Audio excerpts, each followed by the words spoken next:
Hello everyone and welcome back to my YouTube channel. So guys, in this video I'll help you Wi-Fi not working after update iOS 18 beta. So guys, if you're using iPhone or iPad or other iOS device and when you have update your device to iOS 18 beta and facing the issue that Wi-Fi is not connecting or not working properly, I'll help you how can you fix this problem. So let's get started without wasting any time. So guys, first of all you have to go back, and guys now you need to open your settings. From here you have to scroll it down, and guys you need to click on general, and after this you need to scroll it below. From here you have to click on transfer or reset iPhone, click on reset, and guys you need to reset your network settings. Here you need to enter your passcode of your iPhone, and after this your network settings will be reset, and guys after this your Wi-Fi will be fixed and you will be able to turn on your Wi-Fi.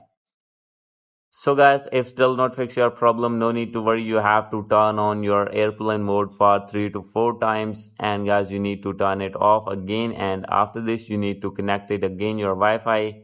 Your problem will be fixed.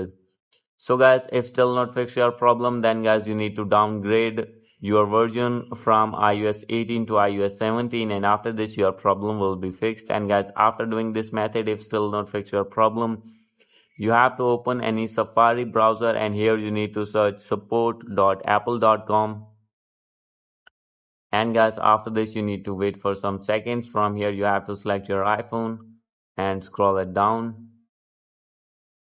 Click on get support. And guys, after this you need to wait for some seconds. You have to click on more option, and guys now you need to find Wi-Fi here. Click on Wi-Fi. Click on continue, and guys you need to click on call us, and you need to call at these numbers, tell them your problem, and they will fix your problem. So guys, hope you like this video. If you like this video, please do subscribe my channel. Thank you.